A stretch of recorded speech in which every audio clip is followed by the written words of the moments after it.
rekaman kelasnya untuk yang baru join. Nah, nanti kalau yang baru ada. Nanti yang mau lihat rekaman kelasnya udah di sini ya, nanti slow, pasti selang sejam atau 2 jam udah ada kelasnya di situ. Oke, mantap, nanti bisa di situ aja. Kak, ini baru mulai soalnya tadi kakak nggak jadi host, dia agak lama gitu, kakak keluar masuk susah gitu ya. Oke, seperti biasa yuk kita di hari ini kita bahasnya soal fisik dan sosial ya, karena kan kemarin-kemarin kita udah fisik terus sosial. Nah, kalian kan ternyata udah ketebak sama kakak nih lemahnya di sosial. Kali ini kakak mau coba fisik dan sosial. Siap kan ya? Masukin passwordnya dulu dong. Masukin passwordnya dulu kalau mau masuk ke kelas kakak ini. Passwordnya apa passwordnya? Oke, jelas banget. Siap Deste, siap Yuski. Oke, guys, kita mulai dari soal yang pertama. Soal yang pertama ya. Oke. Oke, kakak cek spoolnya dulu. Spoolnya udah aman. Launch spool. Ini soal-soal spesifik.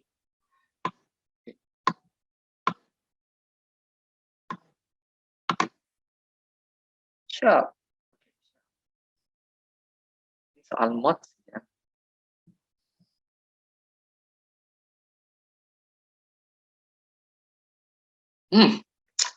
Ada yang udah jawab tapi salah ya. Oke. Nah.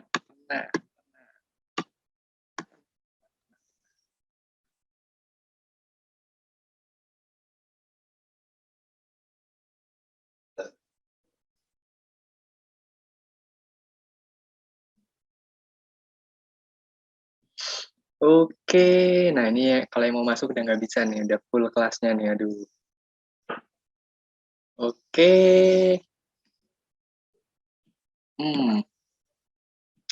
Ucap 30 detik lagi.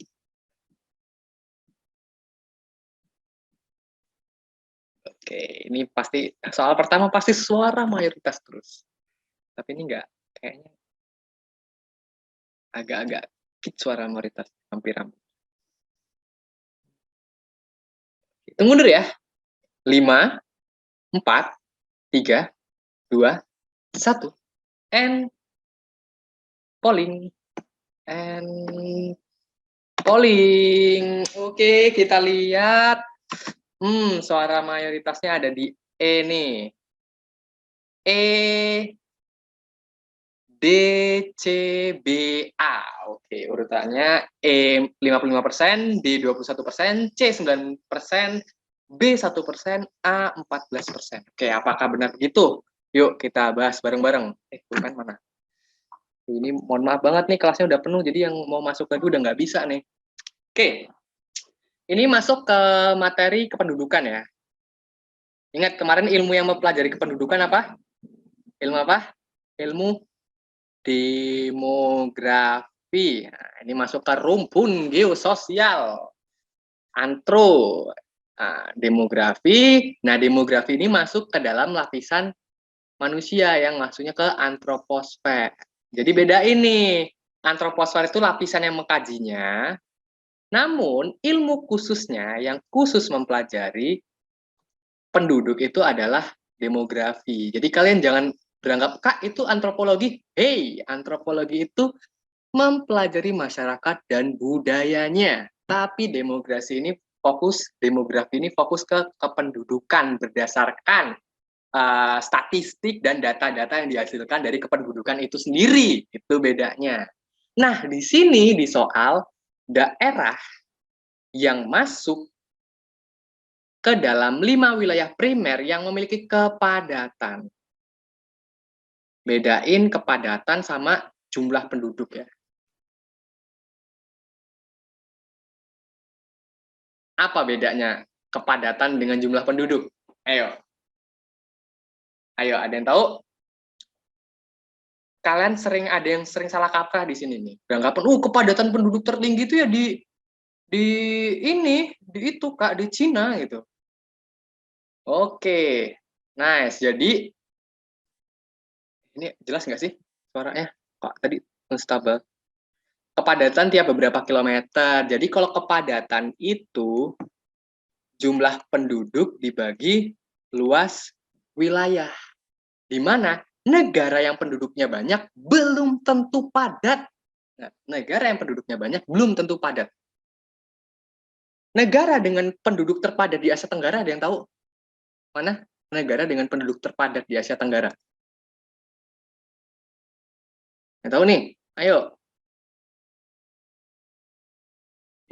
Yang tahu boleh komen di kolom komentar ya. Kita open banget nih di Zoom-nya. Oke. Ada yang tahu negara paling padat penduduknya di Asia Tenggara?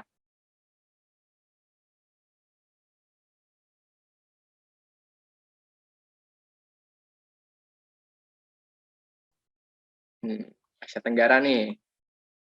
Oke, belum ya? Belum ada. Oke, kita bahas deh. Nah, kalau Asia Tenggara, kalau jumlah penduduk terbanyak, jelas the one and only itu Indonesia. Cuman kepadatan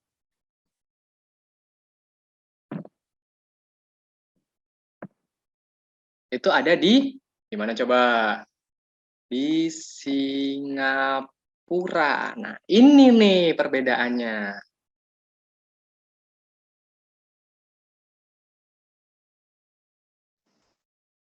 Sorry. Ini udah kakak udah bisa share screen lagi belum nih? Sorry. Tadi sinyalnya ngelek. Oke. Oke. Like lagi. Oke, wait. Sorry. Ini kalau kakak coret masih bisa nggak nih? Ini masih kelihatan nggak nih?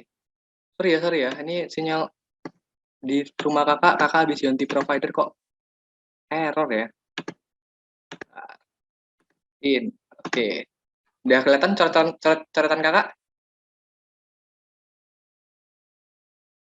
Udah. Nah, kita bahas nih. Jadi kalau yang paling banyak jelas dia Indonesia 272 juta, tapi kepadatan tertinggi itu Singapura karena luas wilayahnya hanya 700 km persegi dan jumlah penduduknya di atas 10 juta. Nah, ini kok dibagi tuh dia sangat jomplang ya. Oke, aman. Nah, kita lihat di sini nih, 5 wilayah primer. 5 wilayah primer berarti wilayah utama ya. Kita lihat dulu wilayah yang masuk ke status paling banyak. Amerika Selatan bagian timur, meliputi Argentina dan Uruguay. Jadi kalau Amerika Selatan bagian timur, yang paling padat jelas dia ada di Argentina ya, karena dia luas wilayahnya kan luas juga. Kalau Brazil dia paling banyak penduduknya. Nah, otomatis ini salah nih, gengs. Karena apa? Dia tidak menunjukkan wilayah yang paling padat. For your information, di wilayah Amerika Selatan bagian timur ini negaranya luas-luas.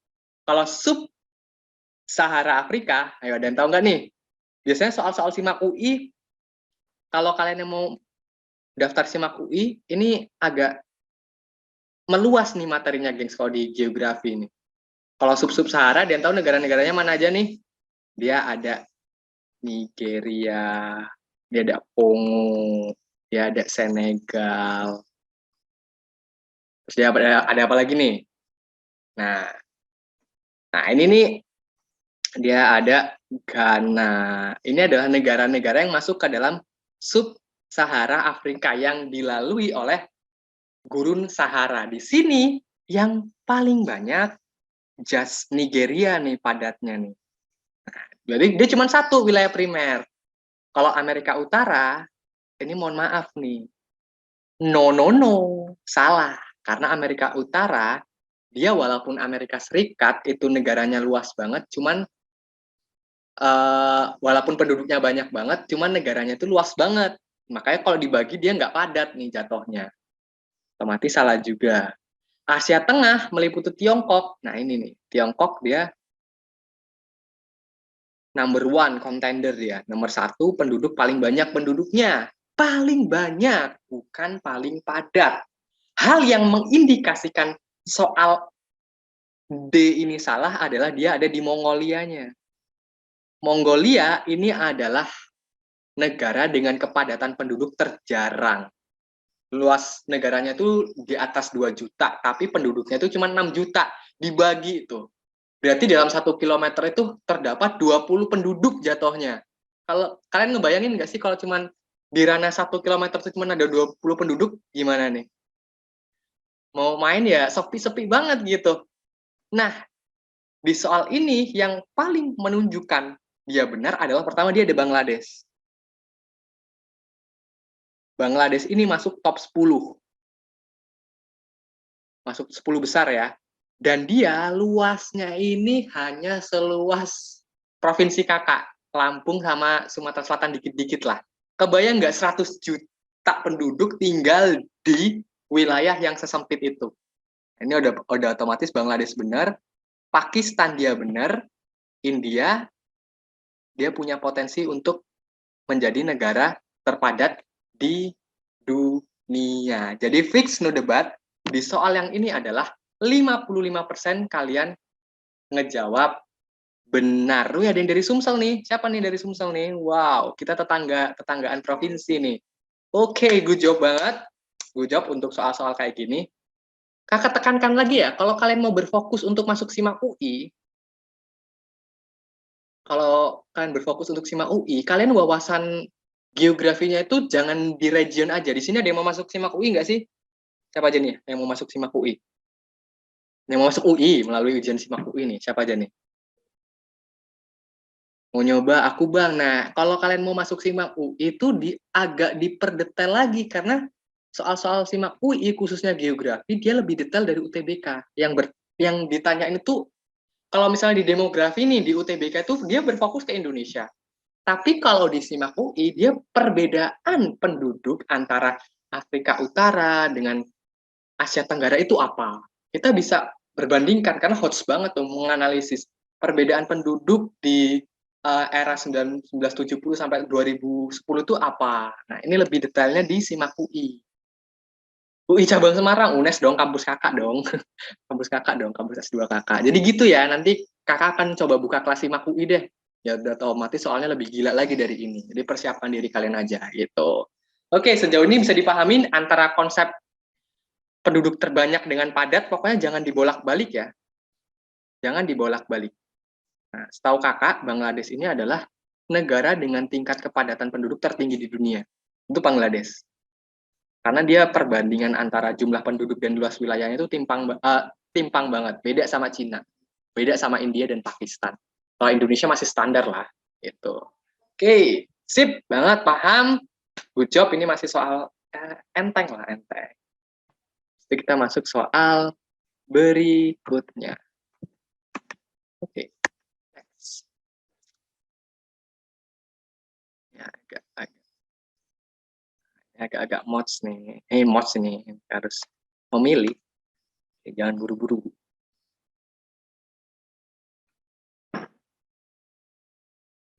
Buru-buru.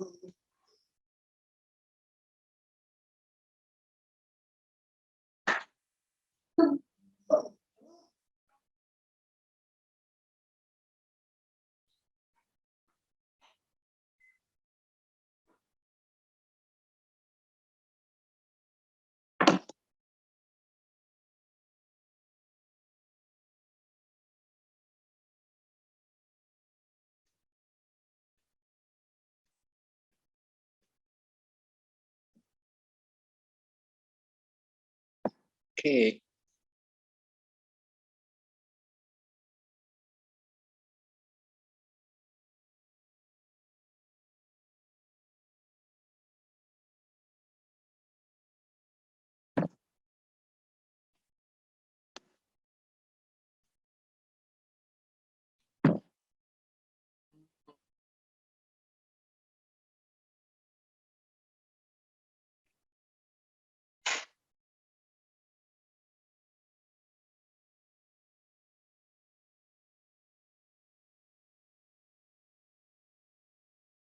Oke, 30 detik lagi.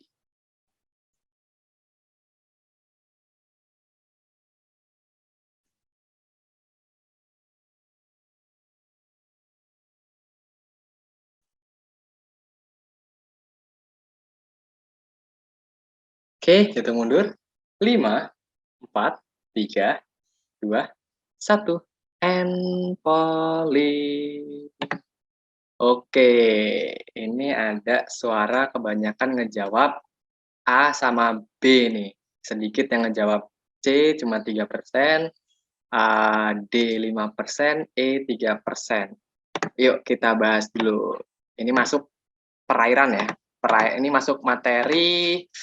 Bentar. Wait, kelasnya 10. Aduh, ini. Wah, jangan pakai insting dong. Jangan pakai insting ngejawabnya ya. Ayo, pahami dulu konsepnya. Di kelas kakak harus paham konsep lo ya. Oke. Perhatikan beberapa variabel di bawah ini. 1. Endapan akibat runoff. Terus, resupensi dari material sedimen. Pengaruh badai dan gelombang. Pengaruh partikel, fitoplankton, dan alga. Terhubung atau tidaknya dengan laut terbuka. Oke. Berdasarkan variabel di atas, maka faktor yang dapat mempengaruhi warna air laut adalah, kita bahas dulu nih. Nah, jadi laut. Laut itu kan tubuh-tubuh perairan yang memisahkan pulau ya. Jadi dasarnya itu kan ada samudra dulu baru laut nih. Nah, laut ini punya sifat fisik. Laut itu punya sifat fisik yang membedakan dia dengan perairan-perairan lainnya di dunia. Nah, jadi sifat fisik air laut itu pertama ada salinitas. Terus kakak mohon maaf nih nggak yang terkick atau ini mohon maaf banget ya, ini karena kapasitas kelasnya hanya 100 jadi harus ada yang dipertaruhkan gitu. Maaf ya yang terkick ya. Oke, sambil live di YouTube, iya sih, cuman agak ribet di laptop kakak ini. Mau ganti laptop abis ini. Oke, mohon maaf banget nih, semoga kakak nggak terkick lagi ya. Kalau terkick lagi nih, di ruang tunggu banyak banget soalnya. Oke, nggak apa-apa. Udah kedengeran jelas belum nih? Wow, kacau. Udah jelas ya. Oke, kita balik lagi. Semoga nggak terkick lagi. Oke, kita bahas nih. Lagi semangat-semangatnya tadi kok kekick gitu. Perhatikan beberapa variabel. Jadi laut itu punya 4 sifat yang membedakan dia dengan danau, dengan sungai gitu. Pertama, dia punya salinitas, suhu, tekanan, dan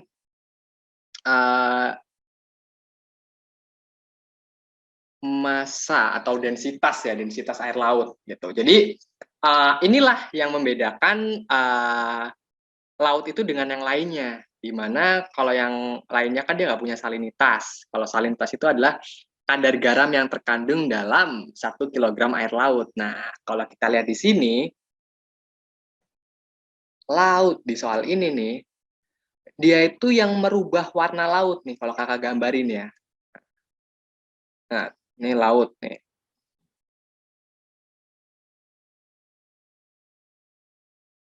Ini daratanya.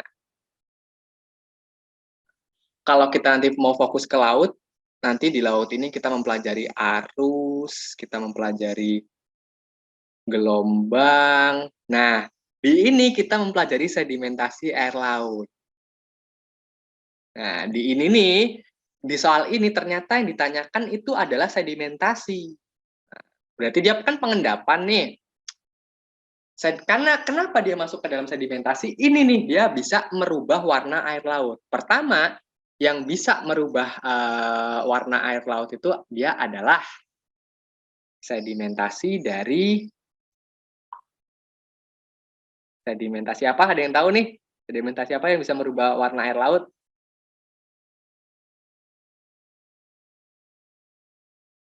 Sedimentasi fluvial. Satu nih. Karena apa? Sedimentasi fluvial ini adalah sedimentasi yang berasal dari sungai. Sungai ada yang berhilir di laut. Jadi ketika dia sungai-sungai ini kakak nyoret kelihatan kan ya? Kelihatan nggak nih? Nah, ketika dia yang ada berhilir ke laut, ini otomatis warna laut berubah.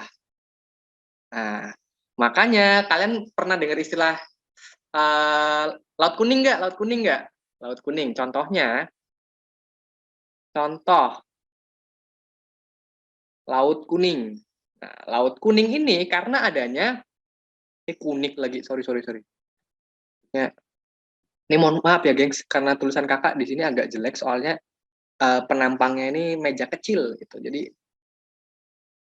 nah, Laut Kuning ini adalah hasil sedimentasi eolian dari gurun Gobi. Nah, makanya nih lautnya menjadi kuning. Nah, udah otomatis pertama dia resuspensi dari material sedimen dia udah benar nih. Dua dia udah benar. Yang berikutnya dia ada pengaruhnya dari biota laut itu sendiri. Contohnya kakak dulu waktu itu pernah ke Pantai Pink, Kak. Yang ikut kelas kakak pasti tahu tuh, kakak pernah ke Pantai Pink kan. Kak, kenapa kok bisa pink? Itu karena ada sedimentasi dari alga-alga. Nah, ini dia ada bantuan dari alga atau biota laut lainnya yang membuat warna laut itu menjadi ada yang berwarna merah, ada yang berwarna, apalagi kalau dia mengandung fosfor ya itu biasanya ada mengkilat. Berarti dia ini juga benar nih. Berarti 24. Kak, ini yang satu endapan akibat run off. Nah, ini juga benar karena secara ilmiah dia kan mengendap di bawah nih run off ini. Nah, ini pasti dia airnya warna ini aja, warna biru. Nah, pasti kan dia kan endapannya di bawah sini. Nah, dia masuk ke laut lepas, nanti dia dipengaruhi oleh beberapa arus juga, di beberapa arus. Jadi kalau kalau di sedimentasi ini ada sedimentasi litogenus, ada sedimentasi biogenus, sama ada sedimentasi hidrogenus ya. Nah, alga ini udah masuk ke biogenus, terus litogenus ini dia yang dari dibawa oleh sedimentasi yang dari daratan yang kemudian dibawa oleh arus laut. Ada jenis arus lautnya khusus itu kalau di Olimpiade dibahas lebih detail. Cuman di sini nggak kita bahas karena ini UTBK gitu ya. Jadi udah ketemu nih 1, 2, 4. Nah, kak yang 5 gimana? Yang 5 terhubung atau tidaknya dengan laut terbuka. Nah ini nih yang membedakan. Ini kalau yang ini khusus ya, khusus yang 5 ini warnanya itu dia kalau dia terhubung dengan laut terbuka itu antara biru muda dan biru tua. Maksudnya gimana? Di sini ada yang tinggal di pantai selatan nggak? Dari 100 orang ini, ada yang tinggal di pantai selatan nggak? Wilayah-wilayah selatan lah ya. Kayak Cilacap, Malang. Risma di mana Risma? NS. Oke, NS. Oke, aku Kak. Nah, kalau dia di pantai selatan, kakak ambil contoh ini khusus yang buat nomor 5 ya. Nah, ini kan pantai selatan nih. Dia ada perbedaan mencolok. Di awal ini dia kayak biru muda gitu, biru muda. Karena masih kedalaman 0 sampai 200 meter gitu. Nah, berikutnya, dia karena terhubung langsung dengan laut lepas, dia akan ada perbedaan yang namanya biru tua.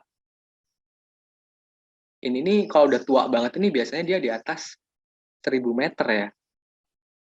Dan ini dinyatakan dalam peta batimetri.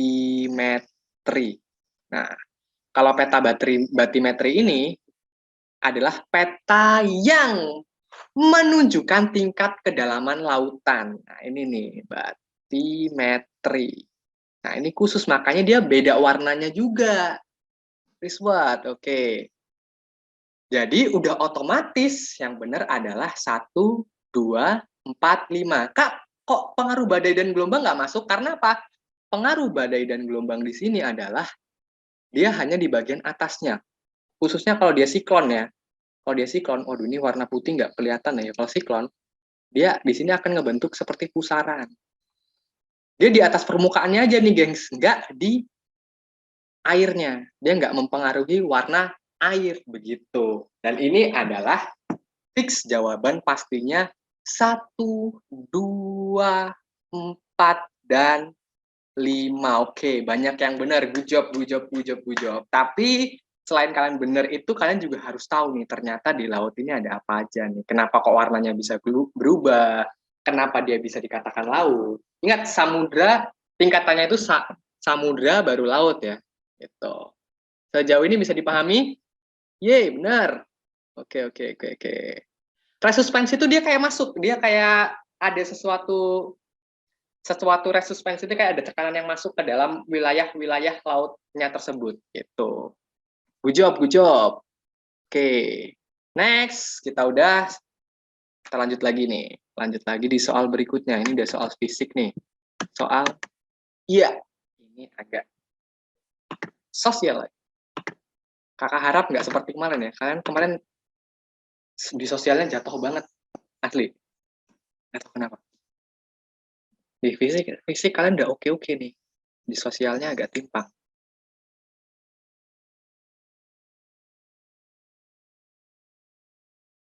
Apalagi soal UTBK tuh sosialnya analisis semua nih.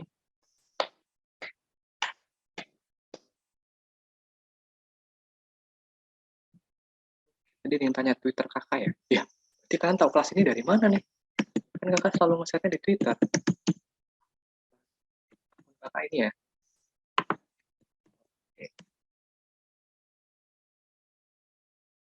Oke, wah ini kalau kita nggak disponsori Hani, kita nggak mulai nih kelasnya. Nah, ini nih. Pasti kenapa di soal sosial nggak ada suara mayoritas ya? Tadi ada kakak tanya.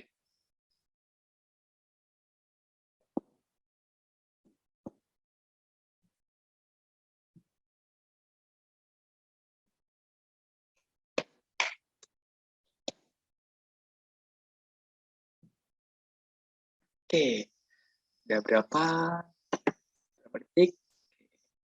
10 detik lagi, 10 detik lagi. 5, 4, 3, 2, 1. And polling. Why? Why di soal sosial pasti grafiknya kayak gini? Kenapa? Menurut kalian di soal geografi sosial susahnya di mana? Di mananya? Pasti ini. Tadi fisik aman, aman. Ini di soal sosial lagi-lagi kita ada perbedaan yang cukup mencolok nih. Kayak semuanya bener. Inilah. Ini pasti jatuhnya di TKA geografi ini di sosialnya dari dulu kakak ngajar UTBK pasti kayak kak kenapa sosial kok kayak gini sih?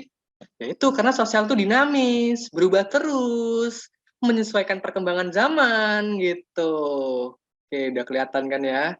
46% ngejawab A, 5% ngejawab B, 3% ngejawab C, 14% D, 32% E tuh. Jawabannya banyak yang sama nih ya. Nah, oke, kita bahas dulu, kita langsung bahas. Biar kalian tercerahkan di bulan Ramadan ini ya. Di bulan Ramadan. Jakarta sebagai kota untuk melakukan hubungan perdagangan dengan hinterlandnya, hinter. Nah, tadi yang tanya, Kak, hinterland itu apa? Hinterland itu adalah daerah penunjang. Daerah penunjang. Nah, maksudnya gimana? Jadi setiap daerah itu punya hinterlandnya, punya pemasok. Nah, Kakak ambil contoh. Di sini ya paling jelas ya Jakarta. Dan Kakak kasih kehormatan untuk orang-orang Bekasi, untuk orang-orang Bogor. Nah, jadi konsep hinterland itu di mana dua wilayah ini nih kayak saling masuk nih. Saling masuk dan saling menguntungkan. Nah, di mana pasti Jakarta itu punya penunjangnya itu di daerah-daerah kota-kota satelit di sebelahnya. Nah, ini kenapa dia bisa terjadi? Dia dipengaruhi pertama dia adalah kemudahan berinteraksi Nah, ini pertama, karena apa? Tiap kebutuhan itu berbeda. Biar lebih jelasnya, biar lebih jelas lagi, Jakarta. Jakarta ini memasok barang elektronik ke Bogor. Jakarta ke Bogor ngasih barang elektronik.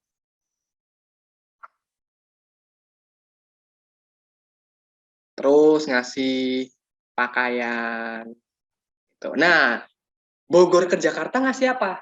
Bogor itu paling banyak apa sih komoditinya? Teh ya? Teh kan ya Kabupaten Bogor itu ya. Nah, Bogor ini ngasih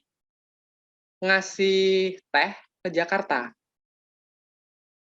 Nah, Jakarta ngasih peralatan digital ke Bekasi. Bekasi komoditinya apa ya? Apa Bekasi komoditinya? Ayo Bekasi Pride, Bekasi Pride. Ayo Bekasi Pride. Ayo. Bekasi itu masuk apa sih? Planet. Bawang, macet, matahari polusi. Nah, kita anggap aja Bekasi ini masuk ini ya. Kakak kalau salah mohon maaf karena kakak nggak tahu Bekasi itu paling banyak apa di situ ya yang menyuplainya. Nah Bekasi salah ini harusnya panahnya di sini nih. Nah ini kan Jakarta ngasih perlengkapan digital. Bekasi ngasih apa di sini? Contoh Bekasi ngasih sembako.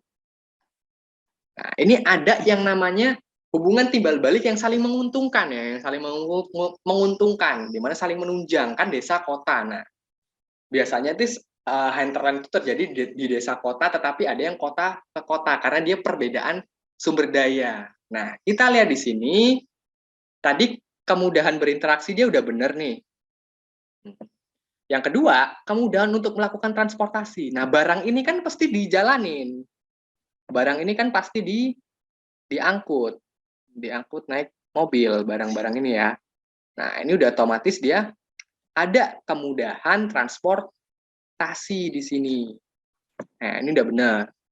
Berikut yang D, tersedianya kelebihan supply dari daerah hinterland. Nah, maksudnya dia kelebihan di sini adalah Jakarta lebih pakainya itu lebih, ya udah dia dikasih ke Bogor ini. Bogor kelebihan teh, ya udah dia dikasih ke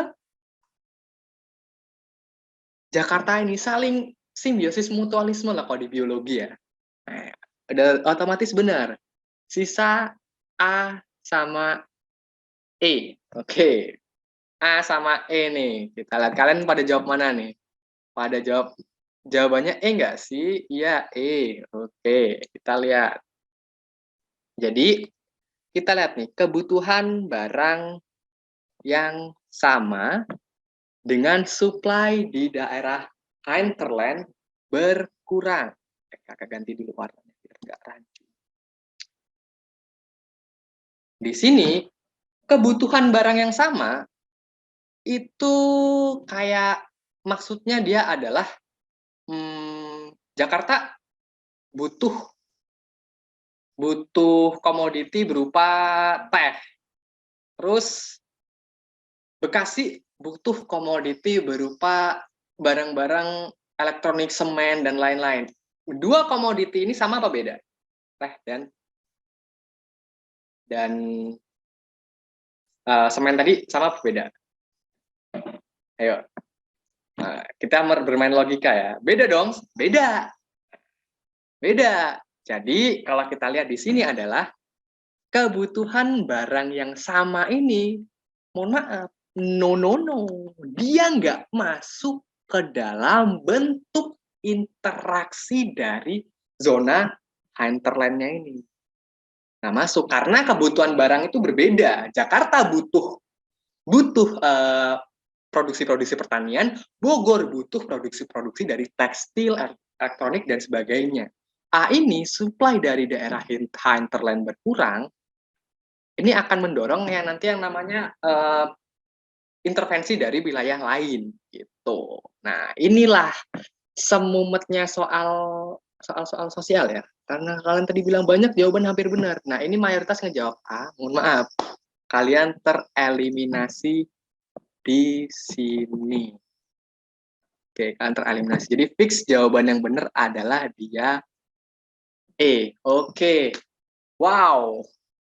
Wow, pakai insting. Ayo Arfan, nanti jangan pakai insting, pakai konsep ya. Pakai konsep, pakai konsep, pakai konsep. Oke, oke. Oke, good job. Ini pasti setiap ada yang keluar satu langsung masuk lagi nih.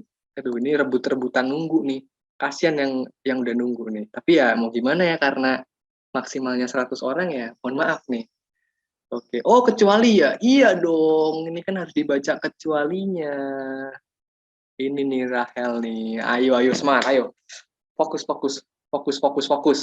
Ada. Nanti bisa dilihat di sini ya. Di rekaman di channel tempat kita berbagi rasa ya. Ada, nanti dilihat aja. Oke. Next, udah paham? Jadi kalau hinterland itu daerah pemasok atau daerah penunjang yang tiap wilayah itu punya hinterlandnya masing-masing. Bisa jadi nanti dibalik konsepnya.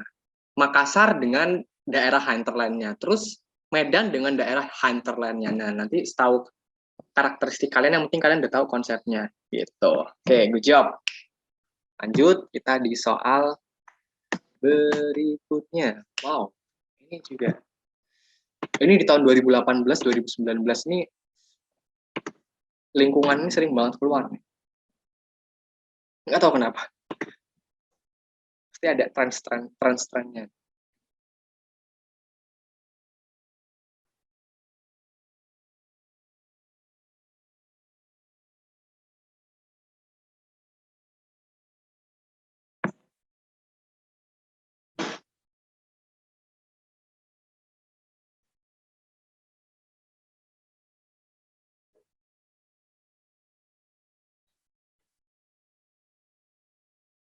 Ini sampai salah ini, aduh, kacau sih.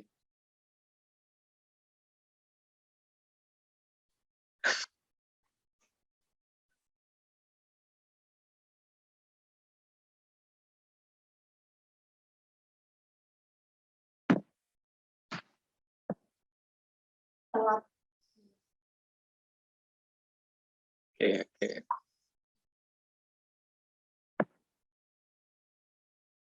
Ya, ini satu-satunya loss. Jadi, ya, namanya soal ini kakak harus nyusupin satu lah, biar yang masih salah ada poin plusnya. Hitung mundur ya.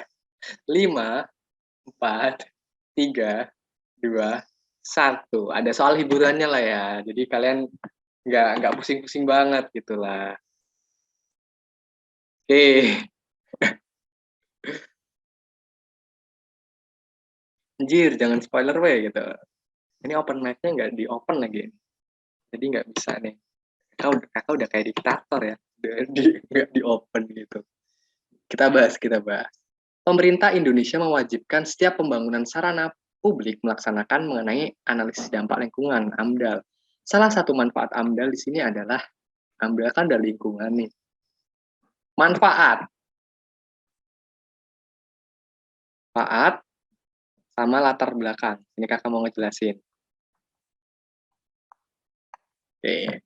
Jadi latar belakang di sini adalah kenapa latar belakang AMDAL itu harus ada. Ini supaya dia pertama, dia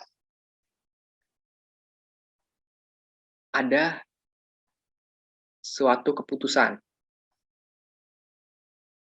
Nah, suatu keputusan itu sebagai AMDAL ini sebagai dasar untuk pemerintah mengambil suatu keputusan. Makanya AMDAL itu harus ada.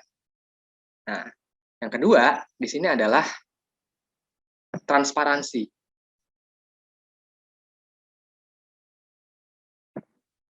Terus dia dan menghindari pertentangan. Nah, ini maksudnya gimana, Kak? Maksudnya ketika ada suatu perusahaan ingin membangun suatu pabrik atau membangun suatu swalayan di suatu tempat, itu kan pasti dia butuh yang namanya kajian analisis dampak lingkungan oleh ahli-ahli yang hebat banget. Itu dosen penguji kakak, salah satunya adalah ahli AMDAL itu. Nah, makanya kakak respect banget ke dosen kakak itu. Nah, dia nanti dilihat nih layak nggak. Nah, nanti ini dikasih ke pemerintah. Nanti kalau masyarakat ada yang protes, ini nggak bisa nih, ada data acuannya, ada data ilmiahnya dan data spesifiknya. Nah, data ini berguna untuk menghindari pertentangan. tangan, yang kemudian akan memberikan manfaat berupa terhindarnya wilayah tersebut dari pencemaran lingkungan gitu. Nah,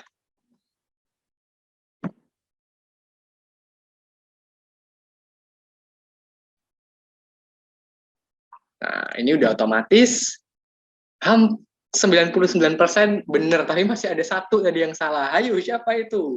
Ayo, siapa itu?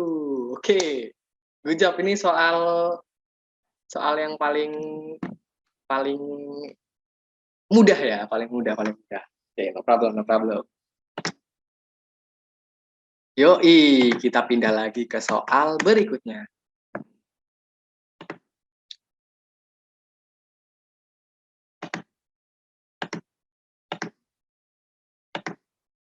Oke, launch.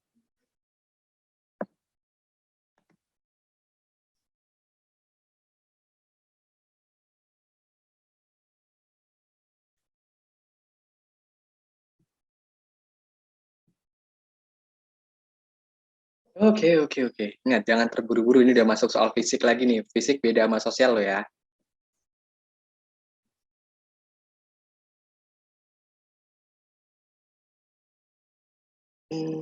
Poolnya udah berapa nih?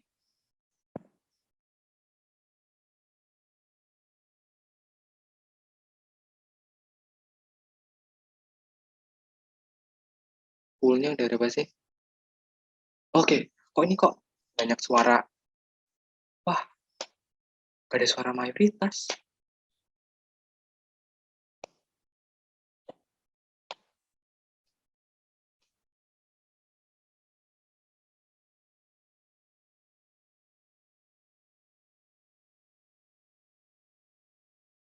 Kok nggak ada suara mayoritas ya? Wah,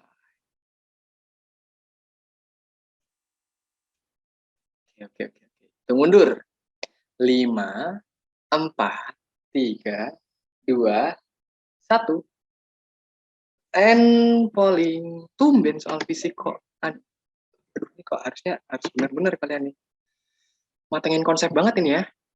Oke, 28% ngejawab A, 11% ngejawab B, 15% ngejawab C, 39% ngejawab D, 8% ngejawab E. Oke, ini kalian harus matang banget nih konsepnya. Salah nih. Ini masuk materi apa, Kak? Ini masuk materi hidrologi. Ini masuk materi hidrologi, tepatnya perairan. Ini kok susah banget. Perairan darat berfokus ke sungai. Jadi perairan darat kan tuh ada danau, terus ada sungai gitu, terus air bawah tanah dia masuk ke sungai. Gitu. Nah, di sini pola daerah yang mengalami pengangkatan upfleet dan berbentuk kubah atau dome terdapat pada pola aliran sungai. Oke. Jadi pola aliran sungai ini ada pola aliran sungai berdasarkan genesanya yang kita kenal dengan insequent, subsequent, resequent, obsequent gitu. Dan di sini juga ada pola aliran sungai yang tipenya itu tempatnya itu berbeda-beda. Kita bahas satu persatu nih. Kalau dia tralis, ini banyak terdapat di daerah lipatan. Nah, jadi konsepnya adalah ketika kita menemukan sebuah daerah lipatan yang umumnya dia pegunungan lipatan tuh kayak ada antiklinal, sinklinal. Nah, ini ada antiklinal, ada sinklinal. Berarti fix pola aliran daerah tersebut adalah lipatan. Kalau dia rektangular, dia ada di daerah apa? Di daerah patahan yang otomatis dia ada yang namanya sesar. Terus dia ada mengalami kekar. Nah, sesar ini adalah patahan yang mengalami pergeseran ya. Tuh. Nah, ini biasanya ini ada horse, graben, dia ada horse, ada graben. Nah, udah fix ketika dia menemukan suatu morfologi patahan, pola alirannya itu dia akan berbentuk rektangular kayak patah gitu, truk rapih gitu. Kalau tralis kan dia agak kayak bergaris-garis gitu ya. Kalau dendritik, nah ini nih. Kalau dendritik ini banyak terdapat di wilayah dataran rendah. Nah, ini kemudian sifat batuannya juga dia ada di daerah-daerah Bangka Belitung, terus ya pokoknya daerah dataran rendah yang mungkin kalian tahu nih, udah jelas kalian tahu nih daerah-daerah dataran rendah. Nah, kita lihat di sini pola aliran. Nah, sebenarnya pola aliran ini banyak terdapat di daerah ayo apa nih? Kalau radial dia ada radial sentrifugal, dia ada di radial sentripetal. Kak, bedanya apa Kak? Bedanya kita tulis. Kalau bedanya, kalau dia sentrifugal dia kayak banyak terdapat di daerah-daerah pegunungan. Nah, dia mengalir ke menuruni ke bawah ya, nurun dia ke bawah. Nah, sama cekungan. Nah, kalau yang sentripetal ini dia masuk sentrifugal. Kalau sentripetal dia masuk nih ke bawah.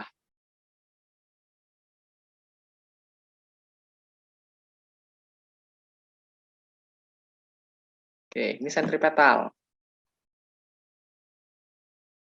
Nah, di sini nih kalian ke triggernya bahwasanya kalau di daerah berbentuk kubah itu dia pergerakannya itu secara radial dari titik ketinggian kemudian ke arah hilir. Nah, ke arah hilir ini sebenarnya ini kalau dia radial sentripetal, dia bener yang A. Cuman nggak ada radial sentripetalnya. Udah otomatis ketika dia radial sentripetal itu uh, menyebar ke arah satu, menuju satu, arah hilir, nah ini udah otomatis dia polanya adalah anular gitu. Dia banyak terdapat di morfologi kubah. Kubah. Nah, inilah inti dari soal ini. Yang ngejawab A, kalian ke-trigger di sini. Oh iya, kan ada radial sentripetal ya. Radial sentripetal kan masuk ke dalam. Tapi di opsi A itu dia cuma ngejelasin radial. Di mana radial terbagi dua. Sentrifugal dan sentripetal. Jadi, selain yang ngejawab D di sini, mohon maaf, no, kalian salah. Dan di sini banyak yang salah nih. Ada 61% salah. Oke, nggak apa-apa salah di sini. Ada yang bener nggak nih? Yang bener siapa aja nih yang bener? Yang bener nih. Yang bener siapa aja nih? Pocong bener aku. Oke. Oke. Uye, bener. Bukan aku. Oke, good job. Tapi 61% masih banyak yang salah itu. Ayo, kita perdalam lagi materinya. Karena kalau soal-soal fisik kayak gini dia lebih mudah ya. Dia lebih mudah, lebih mudah dianalisis dan dilihat gitu. Jadi kalau di daerah Kuba bisa sentripetal juga. Nah, bisa dia sentripetal karena dia menuju ke satu titik gitu nih. Maksudnya daerah pengangkatannya ini gimana? Dia terdapat terangkat dari wilayah daratannya ya. Nah, ini kan terangkat nih. Nah, pengangkatan terus dia menuju satu kubah nih. Berbentuk kubah otomatis dia ada tengahnya nih. Kayak kubah masjid, kalian tahu nggak sih kubah masjid itu? Bagi kubah masjid dia kan ada tengah-tengahnya kubahnya di sini nih. Nah, dia akan membentuk pola yang anular. Nah, ini harus dipahami banget nih. Kalau terangkat, nah lihat dulu terangkatnya oleh aktivitas apa. Kalau terangkatnya kan patahan itu dia ada rapih ya. Patahan dan lipatan itu pasti ada bagian terangkat dan bagian terbawahnya, ada host dan graben gitu. Hai, tapi di buku SKS anular kah? Bukan anular, sama aja. Ini dalam bahasa Inggrisnya ya, angular, dia sama aja angular dan angular gitu, sama aja istilahnya. Gitu. Oke, good job. Sejauh ini bisa dipahami? Bisa dipahami nggak nih? Sebenarnya ada yang lebih sulit tuh berdasarkan genesanya ya. Kalau genesanya itu insequence, subsequence, resequence, dan insequence tuh banyak dibahas di Olimpiade. Cuman pernah keluar beberapa kali di UTBK. Gitu. Oke. Aman, aman, aman, aman, aman. Oke, good job. Kita di soal the last. Kita di soal the last. Oke, oke, oke. Ini soal tergolong mudah sih. Kakak belum mulai punya.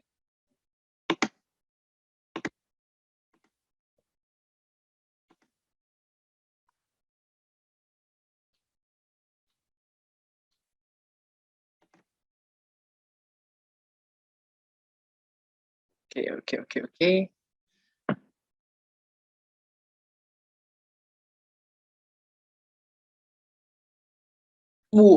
Banyak yang ngepull nih langsung di awal-awal.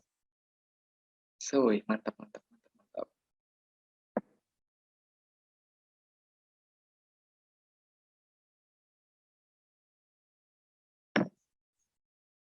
Oke, oke. Wow, ini kok banyak yang ngepull banyak. Iya, ada yang salah ya. Wah, harus kita perdalam lagi nih konsepnya. Ini soal terakhir. Ini delat soal, delat soal. Delat soal. Oke, wah ini nggak ada suara mayoritas lagi. Semoga kalian TKA geografinya dapat 1000 ya. 15 soal, sikat babat semua. Habiskan. Amin. Amin, amin, amin, amin, amin. Mundur ya. 5, 4, 3, 2, 1. And polling. Wih, mantep Desta, ayo. Pokoknya 1000 ya Desta ya. Kakak kan dulu kan keterima SNMPTN ya, tapi kakak tetap ikut tryout. Kakak tetap ikut tryout dulu. Jadi waktu kakak SMA itu ya, poin geo kakak dari 15 soal paling salah satu. Salah satu itu gara-gara kakak apa ya? Nggak tahu, lupa atau apa. Pokoknya kalau lihat geografi sih, wah ini lumbungnya Wisnu ya, jelas. Kakak dulu kan SMA-nya ikut KSN Geografi.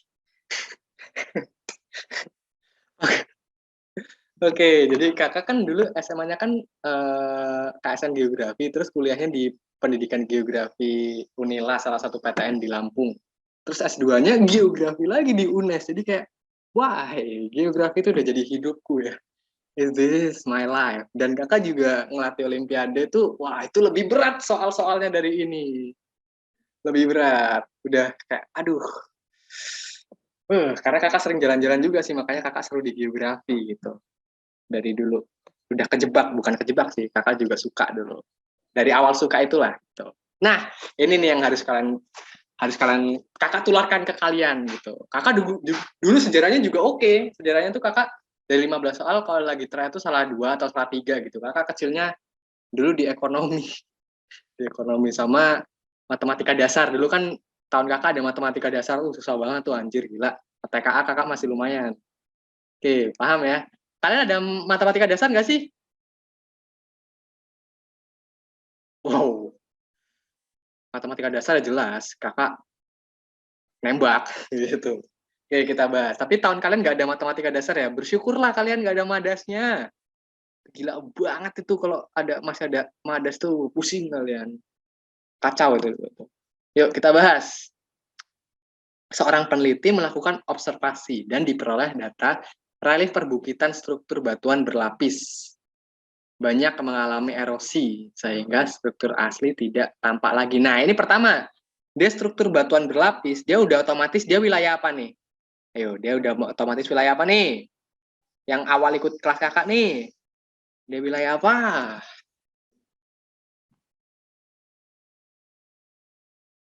Bener. Nah, dia wilayah apa?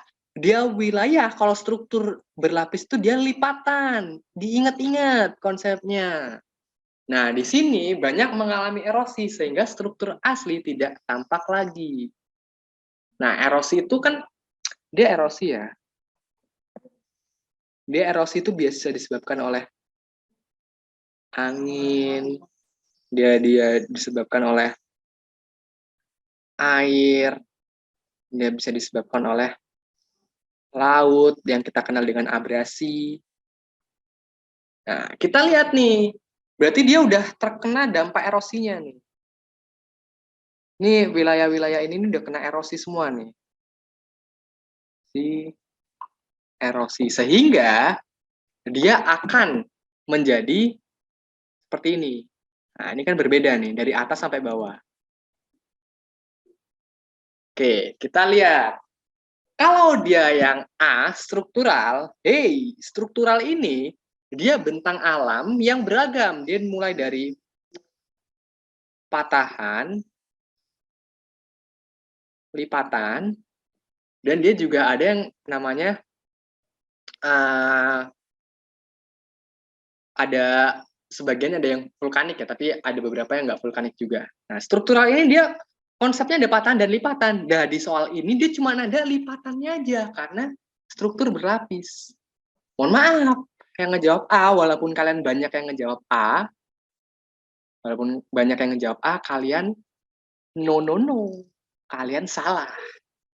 Kalau vulkanik, nah ini vulkanik, dia dicirikan oleh pegunungan. Kalau dalam petanya ini dia jelas banget ya. Dia ada pegunungan yang mempunyai kubah. Keluarnya magma. Di sini nggak ada yang menunjukkan adanya keluarnya magma loh ya di soal ini. Yang ngejawab B, salah lagi. Dataran aluvial ini nih hasil dari sedimentasi. Sedimentasi ini udah otomatis salah lagi. Sisa C sama E. Nah, siapa aja nih yang ngejawab C nih? Yang ngejawab C siapa aja nih? Ini cuma 29 orang, lumayan banyak sih ya. Oke. Kakak belum end full, astaga. Jadi kalian nggak tahu kalian ini kakak tampilkan. Astagfirullahaladzim. Oke, nih sedikit tuh, cuma ada 29 tadi yang ngejawab. Nah, kalau denudasional ini, dia adalah dataran yang terbentuk karena adanya erosi, atau lebih tepatnya dataran hasil erosi. Gitu. Ini banyak terdapat di wilayah-wilayah pegunungan tua ya, wilayah-wilayah pegunungan tua. Karena ada litogenesa, gliptogenesa, dan sebagainya. Teman, kakak kalau mau ngejelasin itu kayaknya terlalu dalam deh. Itu lebih masuk ke dalam materi olimpiade. Jadi kayak kakak jelasin ininya aja ya. Jelasin sebagian dasarnya aja biar kalian tahu. Soalnya ini masuk ke ranah olimpiade agak sulit. Makanya kakak nggak mau ngejelasin banyak. Nah, jadi awalnya itu, tadi kan kakak jelasin ini kan berlapis ya. Biar kalian paham banget konsepnya. Dia menjadi seperti ini. Yang menyebabkan struktur aslinya tidak tampak lagi. Nah, ini dia tuh fokus ada karena peristiwa eksogen. Ada tenaga eksogennya. Nah, eksogennya itu dia hasil dari erosinya. Erosinya tersebut yang menyebabkan gerak sifatnya gliptogenesa. Nah, gliptogenesa itu bersifat destruktif.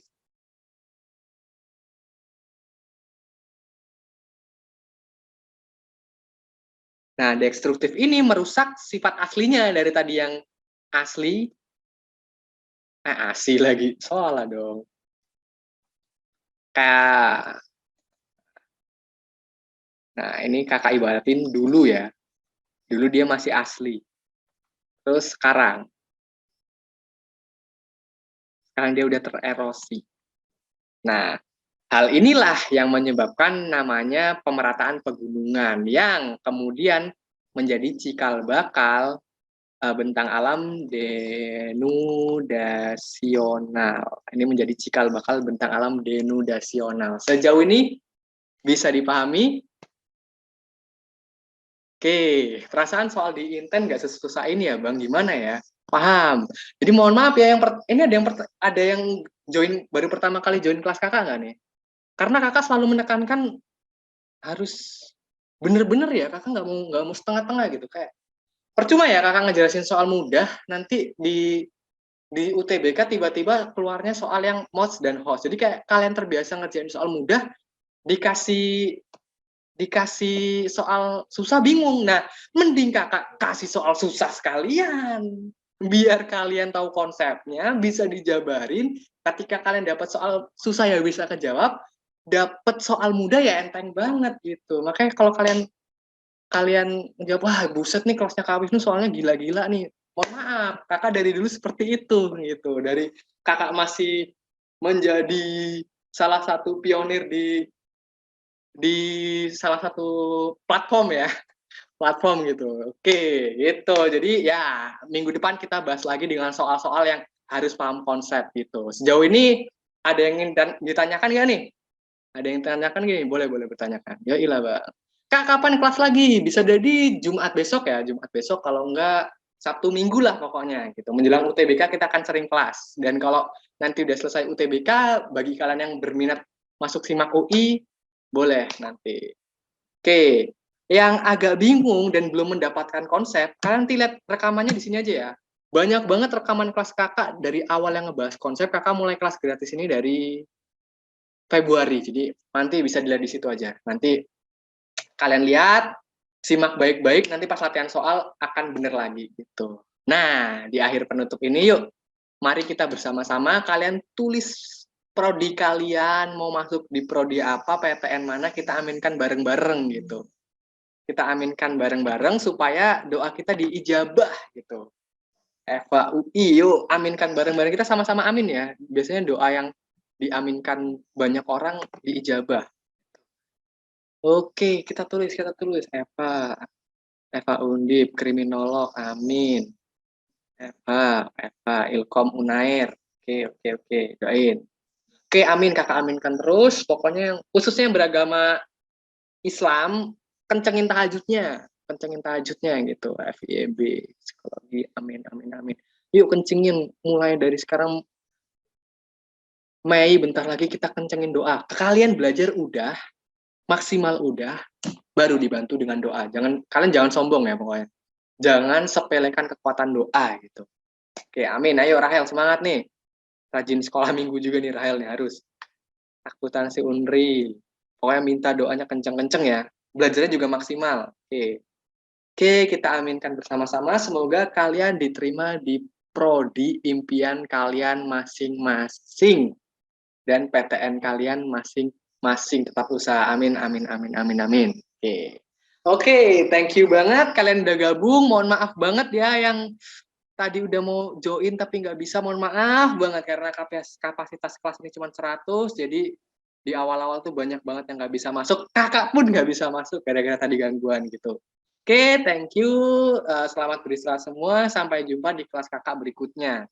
Akan tetap bahas soal fisik dan sosial gitu. Kakak akhiri. Wabillahi taufik walhidayah. Wassalamualaikum warahmatullahi wabarakatuh. Goodbye semuanya. Oke, sampai jumpa minggu depan ya. Oke, goodbye. Oke, sama-sama.